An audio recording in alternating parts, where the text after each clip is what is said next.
Muy buenas noches, bienvenidos, bienvenidas, ¿cómo están? Como siempre decimos, muy felices de estar compartiendo este espacio, de volver a encontrarnos acá en nuestra sede virtual de ACOAG en Casa, junto con nuestros amigos y amigas de la comunidad Amijay, que nos acompañan hoy también para compartir este encuentro. Gracias por estar ahí, por acompañarnos, por seguir sumándose a cada una de nuestras propuestas. La idea, como siempre, es que a medida que se va desarrollando el encuentro, ustedes puedan escribirnos preguntas, dudas, comentarios que tengan por el chat de Zoom. Nosotros lo vamos a estar compartiendo junto con Seba Sabó, para que lo vaya charlando con Martín, que nos acompaña hoy, Martín Tetaz, que va a presentar su último libro, Nada será igual. Así que, bueno, le doy el pie. Bienvenido, Seba, ¿cómo estás? Y así ya arrancamos con esta interesante charla. Hola Sabri, buenas noches a todos. Gracias por seguir acompañándonos en este ciclo de ACOAG en Casa. Es para nosotros un honor recibir hoy en ACOAG a Martín Tetaz. Martín es economista egresado de la Universidad Nacional de La Plata, está especializado en economía del conocimiento, del comportamiento, que es una rama de la disciplina que mezcla los descubrimientos en la psicología cognitiva y la utiliza para estudiar las conductas de los consumidores y de los inversores. Además, es profesor docente de la Universidad Nacional de La Plata, es conferencista y consultor de empresas. Escribió varios libros, entre ellos Lo que el dinero no puede pagar, Psychonomics, Economía para abogados. Además es columnista y divulgador en La Nata Sin Filtro, en Radio Mitre, también en el programa de Luis Majul por La Nación Más. Escribe regularmente para el diario El Día y para el diario Clarín. Y hoy nos acompaña y vamos a charlar de su nuevo libro, Nada será igual. Un tremendo libro, muy interesante, lo estoy leyendo sin parar hace 48 horas, donde nos cuenta la economía que viene. Así que Martín, sin más, te damos la bienvenida, te agradecemos que estés de nuevo en ACOAG y todo tuyo. Bueno, muchas gracias a ACOAG por la invitación. La vez pasada creo que también me dio suerte porque el libro anterior lo presenté acá y le fue muy bien, así que vamos ahora por el segundo round. Además, un aviso, les voy a pasar un aviso parroquial. Conviene comprar los 5 cartones en el bingo de ACOAG porque tienen más chance, porque si ustedes compran por separado, 4 cartones valen 800, pero hay 5 que valen 800 también. Entonces tienen más chance por la misma cantidad de plata. Así que ese era un mensaje importante que no quería dejar de pasar, así que espero que todos compren los 5 cartones. Muy bien. En el año 2013, Agustín Echevarne me invita a una charla, me dice, va a venir José Cordeiro a la Argentina, de la Universidad de la Singularidad, Singularity University, quiero que lo vengas a escuchar, te va a interesar, te va a parecer interesante. Yo tuve que googlearlo, no tenía la menor idea de lo que era la singularidad, tuve que googlearlo y cuando googleé descubrí que había un punto en el tiempo, en el año aproximadamente se calculaba que iba a ser en el año 2035, en el cual la inteligencia artificial iba a alcanzar a la inteligencia humana. Digamos, en ese momento del tiempo, año más, año menos, los robots, que no son Arturitos como uno se imagina los robots, sino que esencialmente son algoritmos, los algoritmos iban a poder hacer las mismas tareas que hacemos nosotros, de suerte tal de que uno no iba a notar la diferencia, uno podía estar conectado, viendo, interactuando con un algoritmo y no iba a saber si era un algoritmo o una persona, ¿no?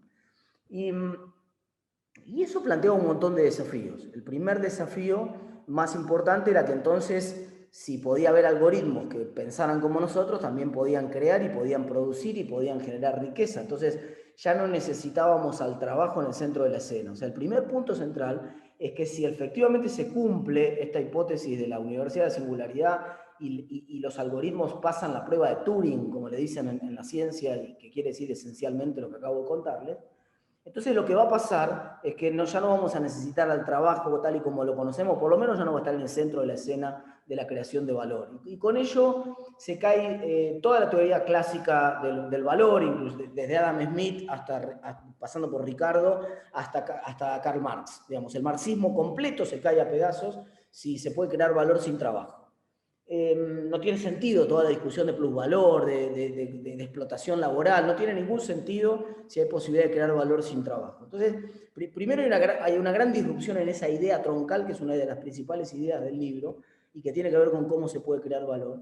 Pero segundo, hay un segundo proceso sobre el cual advertía la gente de la singularidad y que es el proceso de uberización masiva de la economía. Aunque no estaba en esos términos, yo lo rebauticé como uberización, porque es mucho más fácil de entender porque todos sabemos lo que es Uber. Entonces, esencialmente, ¿qué es Uber? Uber es un mecanismo más eficiente para encontrarle novio a cada punta de una transacción. O sea, Uber conecta a los consumidores con los que tienen un transporte para poner, dos puntas de una operación y les encuentra el mejor novio de la mejor manera posible y consigue hacer las mejores relaciones. Y lo mismo está empezando a pasar, bueno, con la pandemia se aceleró además, está empezando a pasar en el comercio. Amazon y Mercado Libre, Amazon en Estados Unidos y Mercado Libre en América Latina, arrasaron con el comercio tradicional en la última pandemia. Mientras el comercio tradicional se caía a pedazos, Amazon creaba 500.000 empleos nuevos en Estados Unidos. 500.000 es lo que crea la economía argentina entera en 2 años muy buenos. O sea, una sola empresa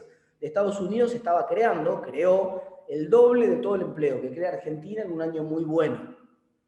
Mercado Libre, que hasta hace pocos años no existía, es hoy una empresa que vale 30 veces más que la segunda empresa del ranking, que es YPF, que tradicionalmente fue la empresa más valiosa de la Argentina. Hoy Mercado Libre vale 30 YPFs, vale más que todas las empresas argentinas sumadas, y creció 85% de su facturación en dólares en el último año. O sea que, ¿y qué son esencialmente Mercado Libre y Amazon? Son los Uber del comercio.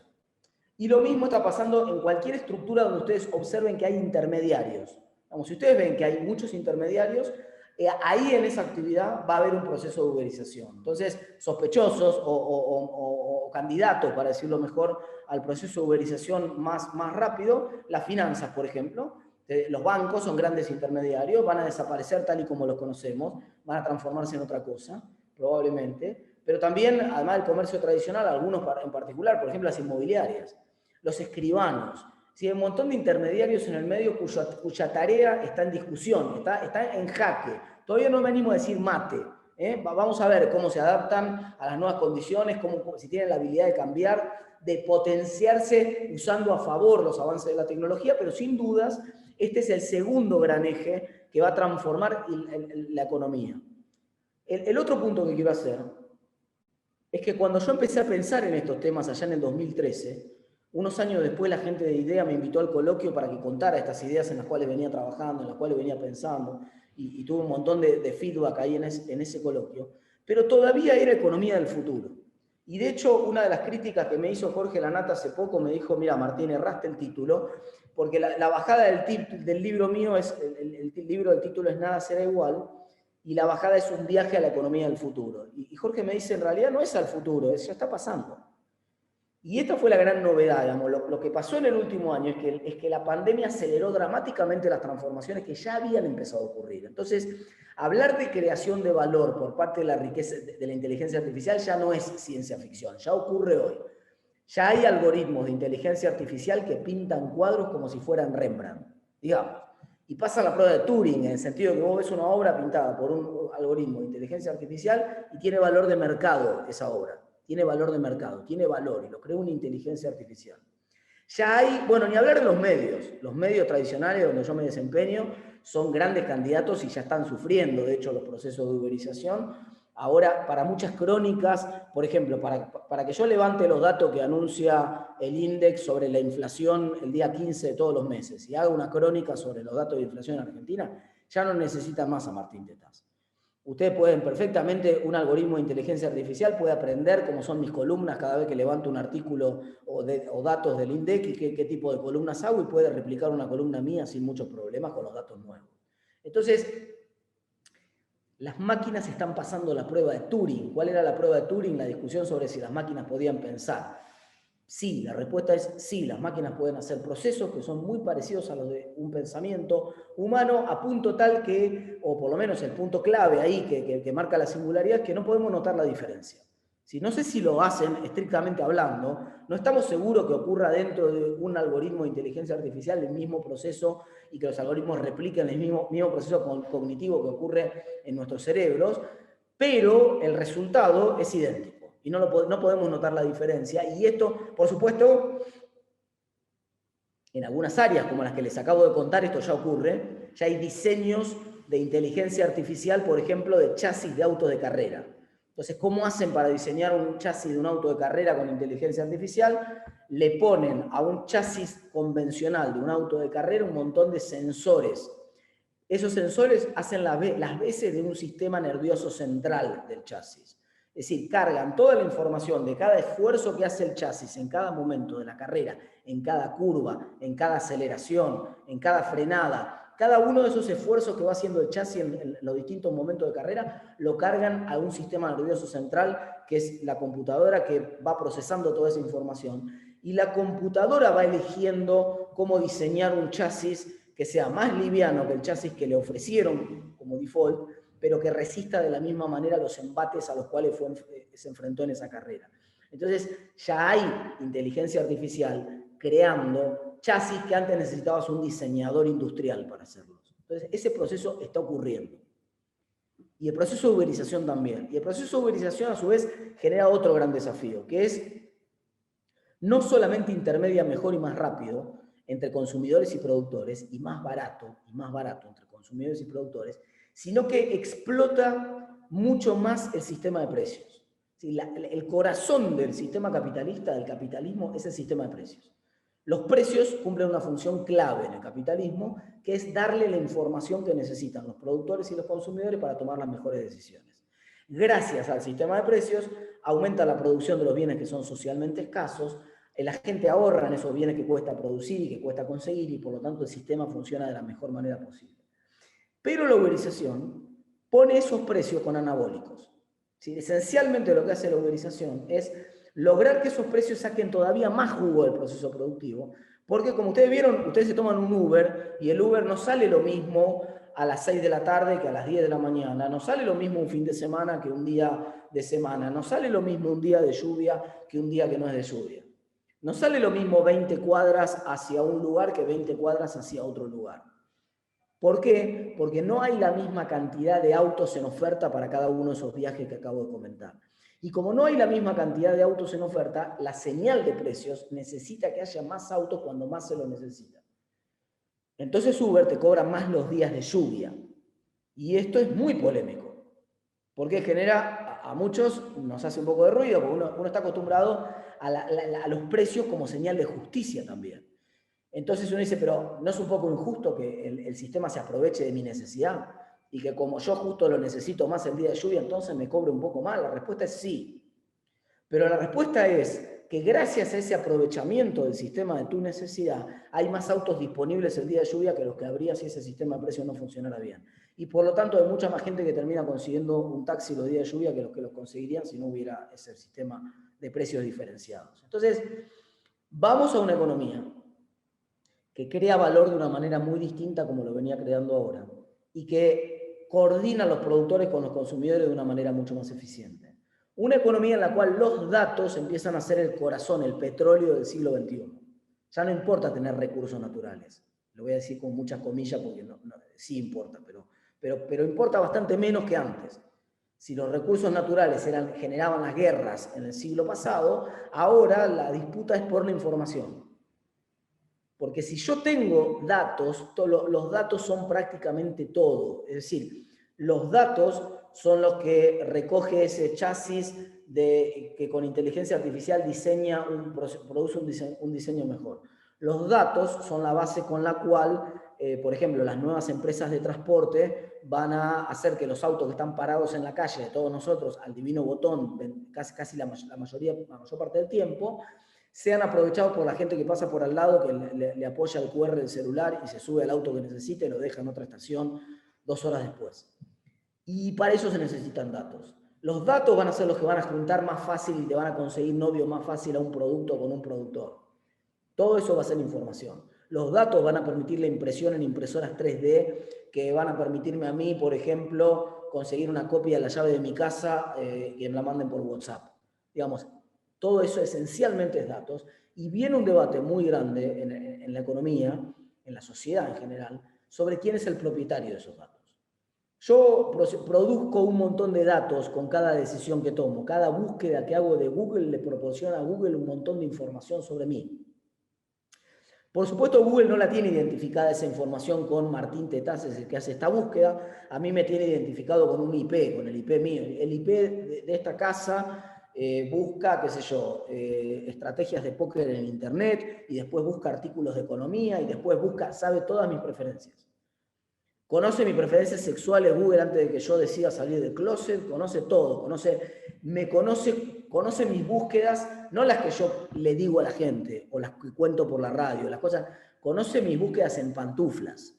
O sea, Google está dentro de mi living cuando yo estoy haciendo las búsquedas en pantuflas y sabe cuáles cosas me preocupan. Entonces yo ahora puedo anticipar cuándo va a pegar la vuelta la segunda ola de COVID antes de que los epidemiólogos del gobierno se enteren. ¿Y cómo lo puedo hacer? Simplemente mirando en Google Trends qué pasa con las búsquedas de síntomas COVID.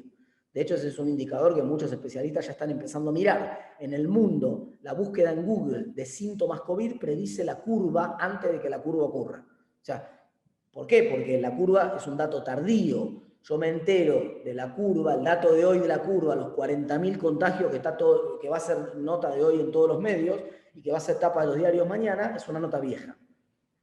El contagio que se registra hoy es un tipo que se testeó hace 3 días y se contagió hace 6. Entonces ya es tarde, digamos.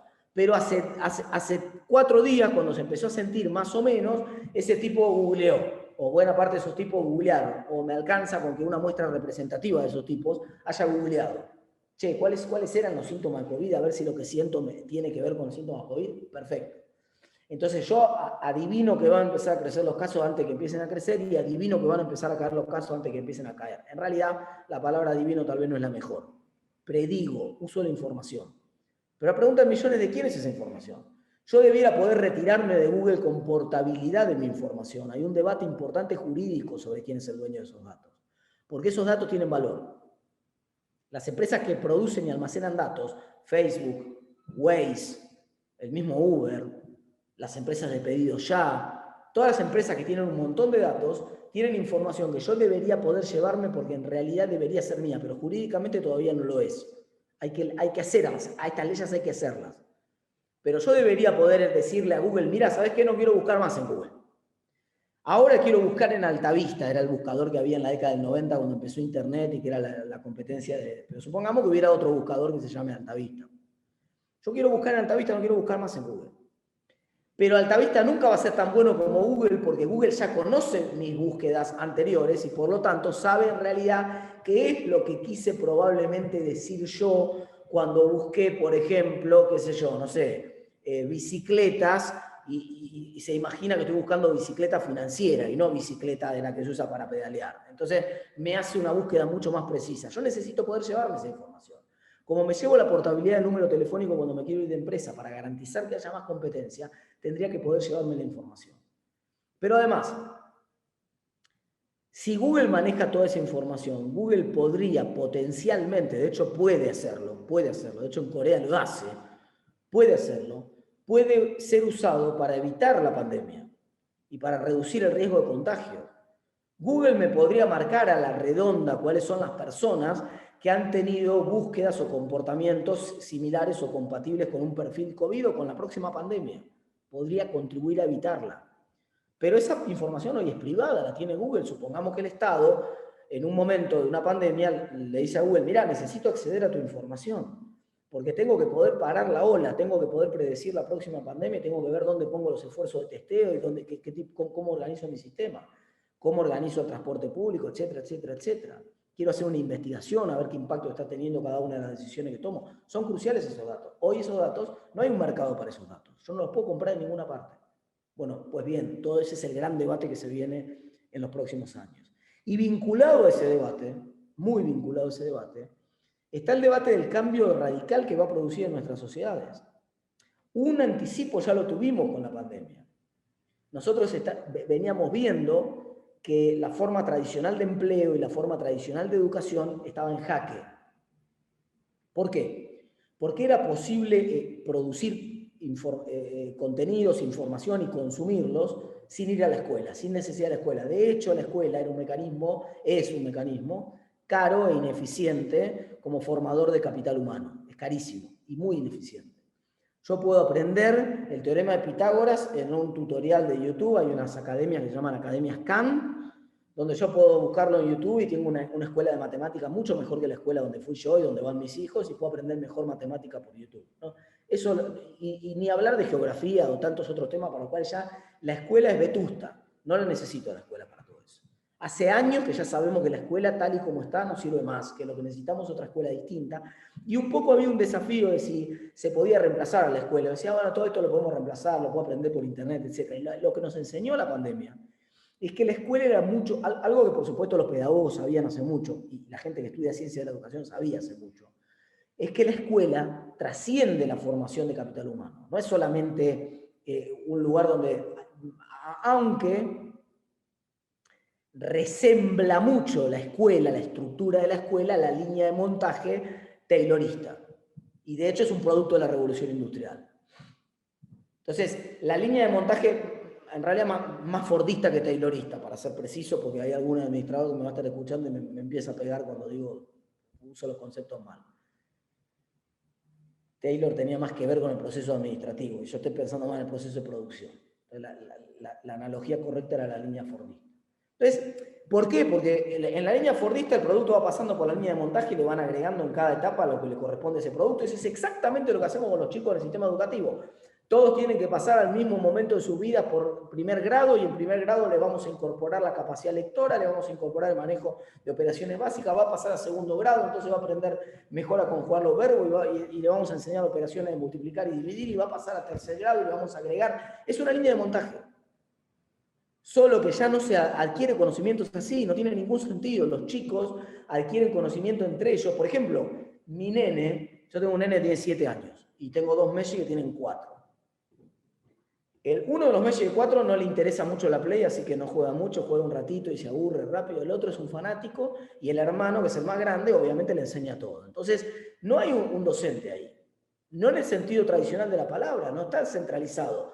Hay un proceso de aprendizaje descentralizado, autoorganizado, no regulado por nadie. Entre los chicos se van ordenando, y la cantidad de habilidades que tiene mi nene de 4 años para manejar hoy un juego que se llama Fortnite, que seguramente muchos de ustedes lo conocen o lo vieron con sus chicos o con sus nietos, o un juego que se llama, otro juego que se llama Minecraft, que es espectacular, porque abren una paleta de instrumentos que parecen una ferretería, tienen 200.000 productos y los empiezan a decir, no, necesito el mármol porque con este otro, y con esta piedra, con esto, el diamante azul, porque el diamante rojo produce el fuego, qué sé yo, y vos lo mirás y lo hacen todo en 3 segundos, y construyen. Es impresionante. Superan por amplios cuerpos. Entonces, claro, después en la escuela se aburre. Imagínate, cuando va a la escuela, el tipo con un pizarrón le trata de explicar una pavada, el tipo está aburridísimo, porque esto quiere correr el pizarrón con la mano como hacen en el televisor. Mi nene, cuando están aburridos en la tele, quieren correr la tele como si fuera la pantalla del celular, porque ya nacieron digitales ellos. Nosotros todavía tenemos el chip, tenemos que cambiar el chip, ¿no?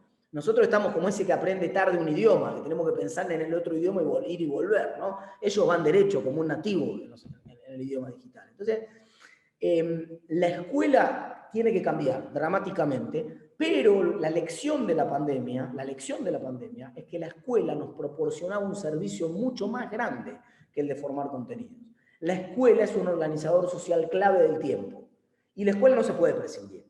Si prescindimos de la escuela, no funciona la familia, no funciona el trabajo, aunque el trabajo también está en jaque. Y el trabajo también aprendimos en la pandemia, que aunque estaba en discusión cómo iba a ser la forma de trabajo, y las empresas ya venían trabajando esquemas flexibles, donde mandaban una parte de sus trabajadores experimentalmente a hacer home office un par de días por semana, y después volvían a la empresa, pero no podían hacer las empresas el experimento, o nadie se animaba a decirle a todos sus trabajadores, che, a partir de mañana, durante un mes, trabajan todos en la casa. Esto era imposible, impensado, pero la pandemia produjo ese experimento natural. La pandemia los mandó a la casa a todos los trabajadores durante más de un mes, en realidad. Forzó el experimento, y muchas empresas se dieron cuenta. En muchos de los casos, inclusive, se dieron cuenta que la mitad de los trabajadores que tenían no lo necesitaban. No me quiero ni meter en el tema de los trabajadores del sector público, porque es otro capítulo respecto de esto, ¿no? Porque el trabajo del sector público viene trabajando a media máquina hace 1 año y 2 meses, y todavía nadie se enteró, digamos.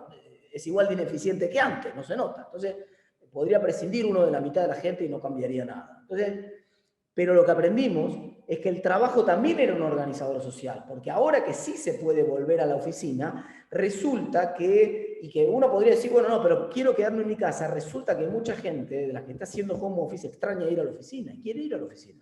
Entonces te dicen, no, está bien, yo quería hacer home office, pero los 5 días por semana en el home office mejor no. Mejor voy a hacer 2 o 3 días por semana en mi casa y me voy a guardar 2 días de la semana que voy a ir a la oficina para hacer, pero tiene que cambiar la arquitectura de la oficina, por ejemplo. El diseño de la oficina ya no es el de antes, con un cubículo para cada uno, eso no sirve más. A la oficina voy a ir a hacer reuniones con otros colegas, así que necesito espacios amplios, necesito mesas grandes, necesito otro tipo de diseño, hay que pensarla distinta a la oficina. Pero esencialmente está en discusión eso. Y si está en discusión el rol de la escuela y está en discusión el rol del trabajo, también entra en discusión el rol del diseño de las ciudades.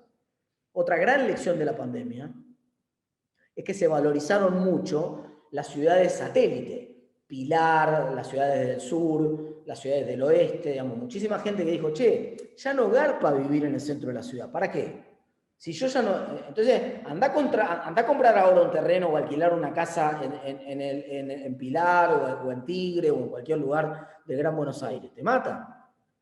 ¿Por qué? Porque de golpe la gente se dio cuenta que no valía la pena vivir en la aglomeración. La aglomeración sí garpaba en su momento vivir, porque estaba cerca de todo, pero ahora la noción de distancia es digital, es distinta. Cambió. Antes, y eso cambia dramáticamente el sistema de transporte también. El transporte y la ciudad son dos creaciones que van de la mano. Uno es hijo del otro y viceversa. El diseño de la ciudad no se puede escindir del diseño del transporte. Y todos son hijos de la revolución industrial. En las ciudades pre-revolución industrial no había transporte, no tenía sentido. El artesano en la preindustria, su taller estaba arriba o abajo o en el fondo, digamos. El tipo lo único que hacía era trasladarse 20 metros, abría su taller, laburaba, terminaba de laburar y volvía a su casa que quedaba atrás o arriba. La revolución industrial generó la concentración de la producción en un centro de producción distinto del centro de consumo y generó la dinámica de las ciudades y por lo tanto hizo necesario el transporte tal y como lo conocemos, pero si entra en discusión la centralidad del empleo y entra en discusión la centralidad de la escuela como institución y empezamos a transformarla, bueno, entonces también vamos a transformar sin querer o queriéndolo las ciudades y también el transporte. Hay que empezar a pensar todo esto de nuevo. Último punto que quiero hacer. Además, se pone en discusión, con todo esto que les estoy contando, el rol del Estado. El Estado, tal y como lo conocemos, también está en jaque. Para empezar, lo estamos viendo, no es el futuro, no estoy haciendo un pronóstico del futuro, estoy describiendo lo que ya está ocurriendo. Janet Yellen, que es la ministra de Economía de Estados Unidos, la secretaria del Tesoro, acaba de proponerle al G20, muchachos, le acaba de decir, pongamos un mínimo del impuesto a las sociedades, acaba de proponer un impuesto global, una coordinación global del sistema tributario. ¿Por qué propuso una coordinación global del sistema tributario? Porque para los países es cada vez más difícil cobrar impuestos. Porque como el valor ya no se genera con trabajo, no se genera localizadamente, entonces el valor puede estar generado en un servidor que está en las Islas Vírgenes, qué sé yo, en cualquier lado. Y es muy difícil para los estados entonces cobrarles impuestos porque los tipos se relocalizan en otro lado. Entonces el fenómeno del boom de Irlanda, que yo lo cuento en el libro, es un boom espectacular porque Irlanda centralmente era una economía con indicadores sociales más parecidos a los de Argentina que a los de Europa hace 30 años atrás. Y lo que hicieron fue bajar dramáticamente la alícuota del impuesto a las ganancias y atraer a todas las empresas que operan en Europa desde Irlanda ahora. Entonces, todas las empresas nuevas que les estoy contando, Facebook, Google, Microsoft, todas tienen la sede en Irlanda. Y desde ahí producen los productos que venden después en el resto de Europa. Claro, pagando mucho menos impuestos. Pero esta competencia obviamente termina comiéndose la base imponible. Es imposible que todo sea esa competencia tributaria que termina matando a los propios estados, si no hay un supraestado. Además, ¿cómo regular? ¿Cómo hacen los estados para regular el comercio internacional? ¿Cómo hacen los estados para regular el uso de la información si ahora ni siquiera tienen gobierno de esas empresas? Yo puedo poner una regulación sobre lo que se puede o no se puede decir en un periódico que opera en Argentina. Lo puedo hacer. Hay una ley de medios en Argentina. Ridícula, no importa, por otro capítulo. Pero está, hay una ley de medios. que regula un montón de cosas de los medios. Pero sería ridículo que yo quiera regularle a Google lo que puede decir. Sí, por supuesto, yo puedo banear a Google. China, hay un Google en China y otro no entra a Google China como entra en el resto del mundo. Lo puedo banear. Pero yo no puedo regular y decirle a Google lo que tiene que hacer o lo que no tiene que hacer en China, digamos, a menos además que tenga el poder de China. En Argentina ciertamente no lo puede hacer. Entonces, empieza a haber un debate. ¿Va a haber reguladores globales? Porque en realidad ya los hay, solo que no son los estados. Vamos, el regulador global del nuevo comercio es Amazon. El regulador global de las nuevas relaciones de búsquedas y de contenidos es Google. Google pone la regla de lo que vos encontrás cuando buscas. Google pone la regla de cómo se ubica la publicidad en un determinado lugar. Google regula todo eso. Google te dice lo que podés decir o lo que no podés decir. Google te banea, o Facebook pone la regla de lo que vos podés publicar o no, a punto tal que acaban de banear a un expresidente en Estados Unidos mientras era presidente. Todavía era presidente cuando le bajaron la cuenta a Donald Trump. O sea, la empresa está por arriba del Estado. En Estados Unidos, no imagínense en Argentina. Hay reguladores globales, solo que ya no son más los estados. Está en discusión el poder del Estado. Está en discusión el poder del Estado para cobrar impuestos. Probablemente eso refuerce el rol de los estados locales. Esto es interesante, porque los estados todavía la gente tiene que vivir en alguna parte y esa localización de la gente en algún lugar le da la chance a los estados de cobrar impuestos sobre la tierra en el lugar en el que esas personas viven, y ese es el rol de los estados locales. Entonces, los estados locales tal vez se fortalezcan, y los estados supranacionales, o los que tengan capacidad de regular supranacionalmente, como la Unión Europea, tal vez también se fortalezcan, pero los estados-nación desaparecen o tienden a debilitarse mucho. La noción del estado-nación se debilita mucho. Ni hablar de la moneda, la soberanía monetaria, que era la definición del Estado. O sea, el Estado, antes el Estado tenía que acuñar moneda y ser soberano, porque si no podía cobrar impuestos y emitir moneda, no era Estado. No hay Estado posible si vos no tenés moneda y no tenés impuestos. Bueno, resulta que está en discusión si pueden o no cobrar impuestos, y ahora las criptomonedas, justamente me preguntaba recién más temprano, Víctor, si iba o no iba a hablar de las criptomonedas. ¿Cómo no voy a hablar de las criptomonedas? Si las criptomonedas están poniendo en jaque el poder soberano de los estados de emitir monedas. Están disputándole monedas creadas de manera privada, descentralizadamente, el monopolio de la moneda a los bancos centrales del mundo, a los principales bancos centrales del mundo. Si el dólar se cayó 10% en el último año con la política monetaria de Estados Unidos, vale 10% menos de lo que valía hace un año, y del otro lado del mostrador el Bitcoin vale 6 veces más. Entonces, evidentemente, ahora no estamos seguros que sea el Bitcoin la criptomoneda del futuro, no estamos seguros siquiera si las criptomonedas le van a ganar la batalla de las monedas a los estados-nación, no estamos seguros. Pero lo que sí estamos viendo es que algo que había escrito Hayek hace 50 años, en los 60 en realidad, 60 años hace, había escrito un trabajo muy importante que llamó La desnacionalización del dinero, que proponía que iba a haber una competencia de monedas privadas, y Hayek lo planteó como claro, el contexto era de alta inflación en Estados Unidos, poca credibilidad del dólar, y Hayek pensaba una idea que la tiró medio como esas ideas que uno tira más para discutir en la academia, Hayek ya había tenido el premio Nobel de Economía, más para discutir en la academia que seriamente. Pero realmente está ocurriendo. Está habiendo competencia de monedas. Y yo no sé si es el Bitcoin, probablemente el Bitcoin haya llegado demasiado temprano, probablemente el Bitcoin pague todos los derechos de piso y sea el chivo expiatorio de los bancos centrales y sufra los embates de los chinos como los acaba de sufrir de los indios después del toque a Estados Unidos, etcétera, etcétera. Pero atrás del Bitcoin, del paraguas del Bitcoin, del caballo de Troya del Bitcoin, adentro vienen miles de criptomonedas, de un ecosistema digital que se llama DeFi, por finanzas descentralizadas, y que está transformando la forma en que se crea valor en el sistema financiero. Se va a llevar, ese DeFi, ese ecosistema digital, se va a llevar puestos a los bancos tradicionales tal y como los conocemos, y al sistema financiero tradicional, porque ya lo está haciendo, solo que van escondidos, todo el mundo mira el Bitcoin y nadie ve lo que está pasando en la red de Ethereum por debajo. Y nadie ve los programas alternativos que están corriendo en paralelo al Ethereum y que están construyendo valor, como por ejemplo esquemas de contratos inteligentes como Cardano y otras monedas que están corriendo en paralelo. Están apareciendo procesos de verificación de identidad, de verificación de contratos. Hay una firma que se llama Signature. Signature es un escribano digital. Ya no necesito el Estado ni siquiera para que me certifique el registro de propiedad de algo. Ahora lo puedo hacer más eficientemente y más inviolablemente, de manera más segura, con un contrato inteligente apoyado en blockchain, en un contrato estructurado de esa manera.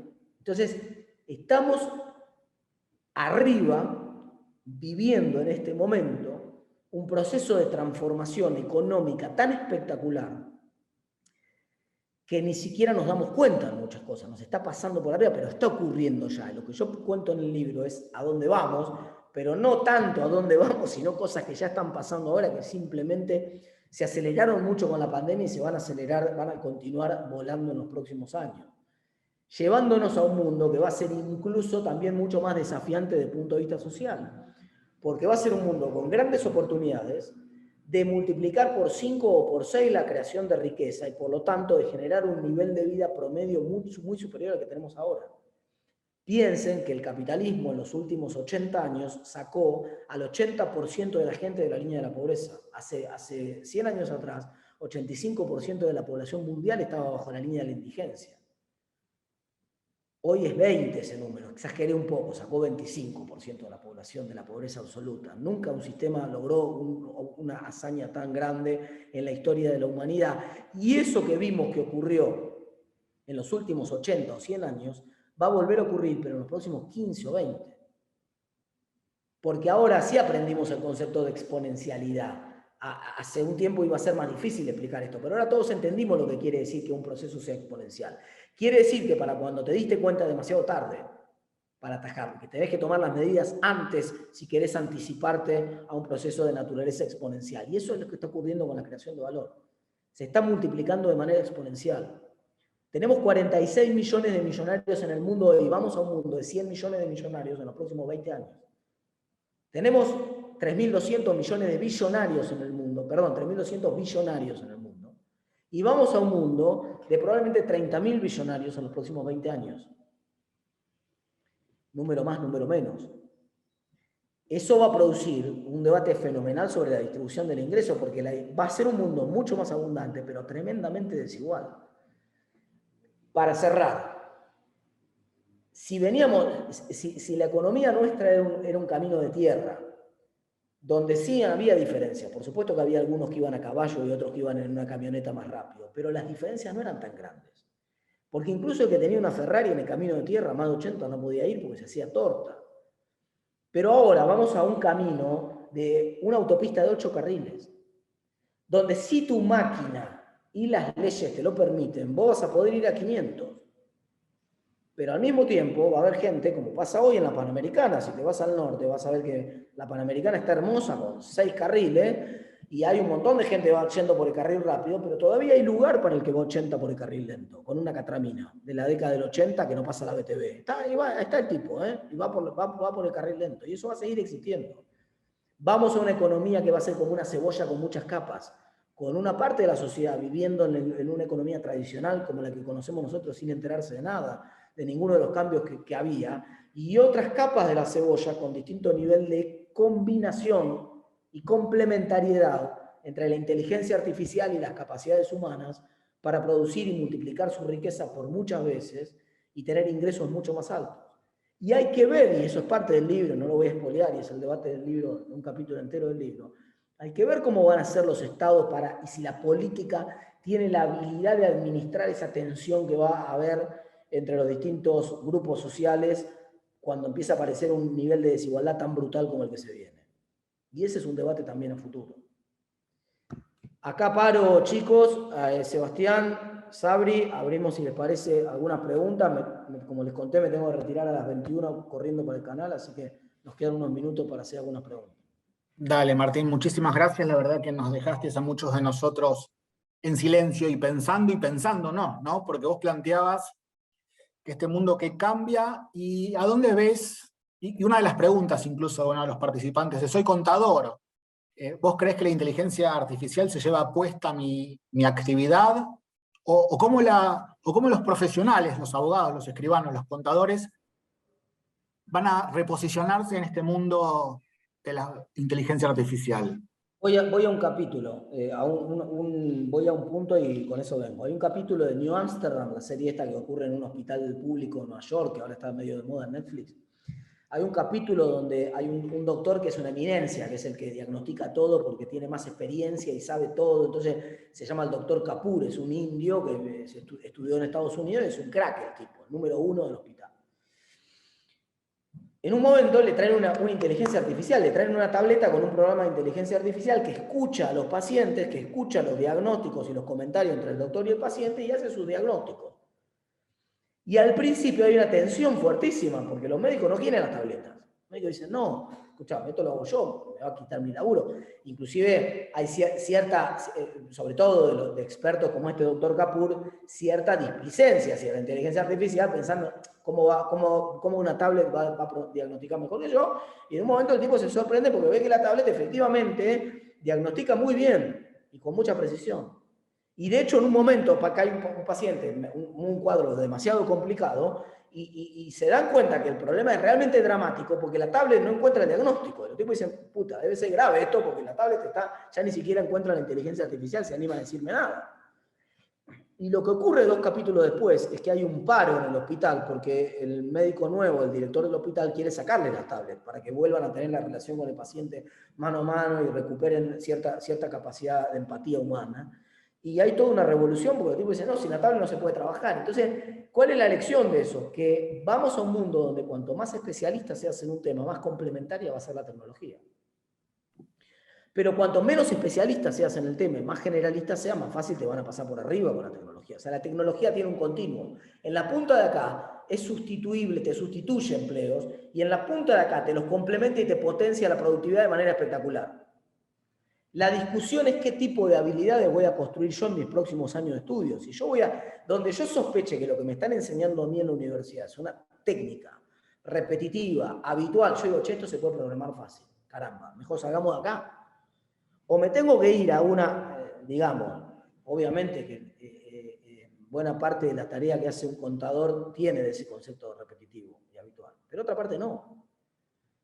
Es decir, el contador como asesor financiero de una empresa o como asesor de financiero de una persona, el contador como asesor impositivo, el contador como estructurador de las relaciones laborales de la empresa y como asesor también laboral de la empresa. Un montón de roles del contador en las cuales la tecnología es perfectamente complementaria. Entonces, por supuesto, podría sugerirle yo podría tener una inteligencia artificial que arme una cartera de inversión. De hecho, ya existe. ¿No? Entonces, esa inteligencia artificial me haría un montón de preguntas, que son las mismas que le hago yo a un cliente cuando viene y me dice, ¿qué hago con la plata? Y yo le digo, espera, que al primero tengo que hacer 10 preguntas yo. Entonces le empiezo a preguntar, ¿para cuándo necesitas la plata? ¿Necesitas una renta en el interín? ¿La necesitas en pesos? ¿La necesitas en dólares? Esta plata, ¿la podés perder? ¿Tenés alguna? Nadie quiere perder, pero ¿qué pasa si la perdés? ¿Tenés que vender la casa o sobrevivís? ¿Cuál es tu aversión al riesgo? Etcétera. Ves un montón de cosas. En función de un montón de preguntas que le haces al cliente, armas un perfil del cliente y las alternativas de inversión que le conviene. Y se la propones. Eso lo puede hacer una inteligencia artificial. Pero lo bueno es que yo ahora, con toda esa información, puedo mirar las alternativas que tiene la inteligencia artificial y dar un paso más. Yo te conozco a vos, sé un montón de cosas de vos que trascienden las 20 preguntas que te hizo la inteligencia artificial recién. Y yo ahora estoy guiado, me siento mucho más seguro porque tengo una guía, me armó 4 o 5 carteras la inteligencia artificial. Y yo sé que te puedo recomendar alguna de estas 4 carteras con algún criterio difícil de poner en palabras, difícil de operacionalizar y por lo tanto difícil de captar por parte de la inteligencia artificial. Sí. Y en este contexto que vos describís, ¿podríamos hablar del fin de los estados nacionales y que la sociedad se empieza a organizar en otras estructuras supranacionales? ¿O hoy sería más importante ser ciudadano de Google que ser argentino o uruguayo? Bueno, ya hay estados, el caso de Estonia, que es un pequeño estado europeo, es un ejemplo. Estonia ya está ofreciendo ciudadanía digital y otras alternativas por el estilo. Y claramente, por todo lo que conté antes, si hay un nivel vulnerable es el del Estado-Nación. El Estado-Nación está en debate. De hecho, cuando en algún programa me preguntaban hace poco, che, pero todo esto que vos estás contando suena para Estados Unidos, pero no para Argentina. Y yo decía, bueno, ojo que muchas de las cosas que les estoy contando ya están pasando en Argentina. Mercado Libre está en Argentina, no está en Japón. Digamos. Y eso lo que nos enseña es que la transformación, más que en diferenciar entre países, diferencia entre sectores. Y entonces hay algunos sectores de economía más tradicional que resisten y algunos sectores que están más sujetos al cambio y que por lo tanto se los lleva puesto en la revolución, independientemente del país en el que estén. Entonces, otra vez queda más difuso la noción de nación, de Estado-nación. No estoy seguro que el determinante clave, que sí lo fue en el siglo pasado, en este siglo, sea el Estado-nación. Más bien tiendo a pensar que cada vez menos, ¿no? Inclusive hay todo un debate con el cual cierro el libro. Sé que probablemente a ustedes les hubiera interesado y sé que les interesa probablemente a Harari en todo ese debate, porque Harari plantea buena parte del rol que nos caracteriza como humanos, digamos, y él dice la capacidad de coordinar planes individuales de manera grupal, construyendo mitos, por ejemplo, historias o la propia religión. El poder que tiene la construcción simbólica de una religión, digamos, en términos de comportamiento social. Es espectacular. Eso también está en debate, en discusión. Por eso el libro de Harari, el nuevo libro de Harari, se llama Homo Deus. Nuevo, ya no es tan nuevo, tiene un par de años ya, ¿no? Pero Homo Deus, porque un poco el debate es, guarda que la religión tal y como la conocemos también está en discusión. La religión es la de los datos, en el sentido amplio de la palabra religión, en el mundo que viene. Bien, y en este contexto, y en este mundo que describís, ¿a dónde ves a la Argentina? ¿Qué oportunidades ves para los argentinos? Mira, lo veo muy bien a la Argentina por múltiples razones, muchas oportunidades. Hay muchos negocios que todavía requieren, por ejemplo, cuando yo empecé a investigar estos temas, una de las historias que nos contó José Cordeiro era que ya había gente fabricando hamburguesas artificiales. ¿Y cómo las hacían? Con células madre. O sea, yo con una célula madre de una vaca te producía una hamburguesa. Solo que en ese entonces, cuando fui a la conferencia de Cordeiro en el año 2013, la primera hamburguesa esa había costado $250.000. Ahora cuesta 80. Y ahora ya hay laboratorios en el mundo produciendo también langostinos artificiales, produciendo todo tipo de alimentos artificialmente. Es cuestión de tiempo hasta que sea más barato conseguir hamburguesas en el supermercado criadas a partir de células madre. Carne de verdad, no es que civil carne y un sintético elaborado con gusto a carne. No, son hamburguesas de carne, solo que no hay vaca. Carne sin vaca. Esto ya existe y uno podría pensar, bueno, entonces chao, estamos en el horno porque entonces los alimentos tradicionales que vende Argentina al mundo desaparecen del mapa. No, al contrario. Por eso digo que hay lugar para todos los carriles. Hay gente que aún teniendo un auto que puede ir a 200, no quiere ir a 200. Cuando vos vas por la ruta 2 a Mar del Plata, a veces ves un BM y decís, con esta nave el tipo, ¿por qué va por el carril lento? Porque se le canta. Porque no le gusta manejar a 200. Al tipo le gusta manejar a 110, 120 tranquilo. Y va descansando.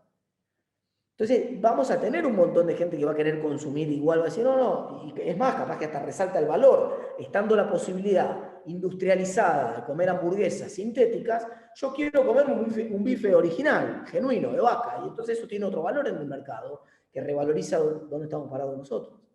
El turismo, sin ir más lejos. El turismo es otra gran oportunidad. Digamos, sí, yo voy a poder hacer turismo virtual y realidad virtual y todas estas cosas. Las cataratas del Iguazú están en Argentina, el Calafate, el glaciar Perito Moreno están en Argentina. No les digo la costa porque no sirve para nada, se las regalo. Pero Argentina tiene como 40 parques nacionales, ¿no? Vender experiencias y no vender objetos. Vender experiencias, eso totalmente, esas son oportunidades. Y al mismo tiempo hay una gran oportunidad, que es que Argentina tiene muchísimas universidades. Y a pesar del deterioro que nosotros vemos hacia adentro y somos críticos y todo el día estamos diciendo el desastre de la educación argentina y todos los problemas, Argentina tiene un montón de materia crítica, de masa crítica desde el punto de vista intelectual en todas sus universidades que tiene capacidad de liderar este avance tecnológico. No por nada, buena parte de los unicornios nacieron en Argentina de América Latina. Globant es argentino. Además del Mercado Libre, digamos, por mencionar otro ejemplo. Entonces, hay lugar para creación masiva de riqueza. Y final, cierro con esto. Algunos, sacando la foto de equilibrio parcial, dicen, bueno, pero eso no es un mundo que me estás contando para 45 millones de personas. Ese es un mundo para 10. en todo caso, y hay 30 que quedan afuera. Yo le digo dos cosas. Primero, en el mundo actual, guarda, porque ya hay 20 que quedan afuera. O sea que no discutamos como si ahora estuviéramos en un mundo inclusivo y el mundo que viene es un mundo que no es inclusivo. El mundo actual no es inclusivo. Pero vamos a un mundo que lo que demostraron todos los pronósticos de las revoluciones industriales anteriores, fracasaron todos los que decían que se terminaba el trabajo y que, a pesar de que ahora puede haber creación de valor sin necesidad de trabajo, como acabo de contarles, igual eso no se lleva puesto todo el trabajo, porque como dijimos recién, hay complementariedades. Entonces, y eso va a crear un montón de demanda de bienes que todavía ni siquiera nos imaginamos y que no existen. Keynes en 1930, en una conferencia muy famosa, hizo un pronóstico. Keynes dijo, para el 2030, dentro de 100 años, dijo, ya falta poco, faltan 10 años, la gente va a trabajar solamente 3 horas por día y van a tener todos, trabajando esas 3 horas por día, el mismo nivel de vida que tiene un inglés de clase media hoy que labura 12 horas por día. Y la verdad que Keynes acertó en la potencialidad. Digamos, esto es cierto que el ingreso per cápita se multiplicó por 7 en el mundo desarrollado, y es cierto que hoy se puede vivir el mismo nivel de vida de un inglés de clase media en 1930 trabajando 2 o 3 horas por día. Esto es verdad. De hecho, todos nosotros vivimos mucho mejor que cualquier inglés de clase alta de hace 80 años atrás. Ahora, en lo que erró Keynes es que la gente no prefiere trabajar 3 horas y tener el mismo nivel de vida que tenían hace 80 años. La gente siempre quiere más. Nosotros somos animales insaciables, nosotros somos humanos. El humano quiere más siempre. El humano no es asceta, tiene que hacer un esfuerzo para ser asceta. El humano naturalmente quiere más. Y como quiere más, aunque potencialmente vamos a poder producir bienes 7 veces más de lo que producimos ahora, va a haber más demanda de un montón de bienes que hoy no, por ejemplo, de servicios personales, que van a ser difíciles de reemplazar con la tecnología y para las cuales va a haber un montón de mano de obra disponible y que puede demandar un montón de mano de obra hoy. Martín, y en este mundo que vos estás describiendo, ¿qué rol, a ver si logro formular la pregunta, ¿qué rol le ves a los clubes? ACOAG, el distrito ACOAG, en Tigre, con todo lo que tiene para ofrecer, ¿qué tiene para ofrecerle a este mundo que viene? Un montón. Primero porque crean un valor que es difícil de reemplazar con una inteligencia artificial. Hay un montón de cosas que pasan adentro de un club que no se pueden reemplazar con una inteligencia artificial. Crean experiencias, lo decías vos más temprano, crean lazos solidarios, crean relaciones, crean lo que se llama capital social en el sentido de Bourdieu. Entonces, ese capital social que crean, además de ser en algunos de los casos un bien de consumo, porque yo puedo exprimirle satisfacciones a ese conjunto de relaciones, también es un bien de capital. Porque es mucho más fácil en un espacio como el de Club ACOAG conseguir socios para realizar una actividad o amigos para llevar adelante una iniciativa de la organización civil, que por ahí es sin fines de lucro inclusive. Digamos, es decir, el capital social que están construyendo es espectacular y es difícil pensar que, aunque ahora compiten con formas alternativas de capital social, puede haber clubes digitales, inclusive que ofrezcan un montón de cosas que ustedes ni siquiera podrían hacer, o ustedes podrían convertirse en un club digital. Digamos, podrían tener una red social de ustedes, desarrollar una red social que tenga alguna particularidad que sea, por ejemplo, ahora hay un montón de investigaciones en un área de la inteligencia artificial que se llama Affective Computing, que tiene que ver con dotar a las redes neuronales de capacidades afectivas, que hoy es lo que le falta, ¿no? Capaz que ustedes son los pioneros en aplicar ese tipo de tecnologías a redes sociales que vinculan a los socios, a las personas como ustedes, y que además de compartir un espacio físico, comparten un montón de relaciones permanentemente y tienen algún tipo de red social que los vincula. Podría ser. Ya existe el Tinder de la comunidad, no sé, debe existir, me imagino, ¿no? No lo sé, pero... Sí, ¿no? sí, existe y también tenemos nuestro propio academia y equipo de eSports también, así que estamos alineados, estamos construyendo futuro desde ACOAG también. Martín, habíamos prometido que a las 9 te dejábamos ir al canal. Te agradecemos que hayas estado con nosotros, te agradecemos tu tiempo, te felicitamos por el libro. Insisto, el libro es apasionante, 48 horas de lectura ininterrumpida, no se lo pierdan. Está buenísimo. Nuevamente, muchas gracias y gracias por tu tiempo. Bueno, muchas gracias, gente. Disculpa por no quedarme un poquito más. Nos vemos en la próxima y muchas gracias por la invitación. Chau, chau. Bueno, entonces estuvimos con Martín Tetaz, que nos acompañó esta noche de jueves. Gracias a todos los que estuvieron presentes. Recuerden que este ciclo de charlas sigue la semana que viene con Emanuel Álvarez Agis y el jueves 10 de junio con Matías Tombolini. Este sábado a la noche tenemos el gran bingo familiar, ¿cuánto sabés de ACOAG? Y como nos explicó Martín al principio de la charla, recuerden que siempre es mejor comprar 5 cartones que 1. Realmente gracias a todos y seguimos acá en ACOAG virtual acompañándonos. Que tengan buenas noches.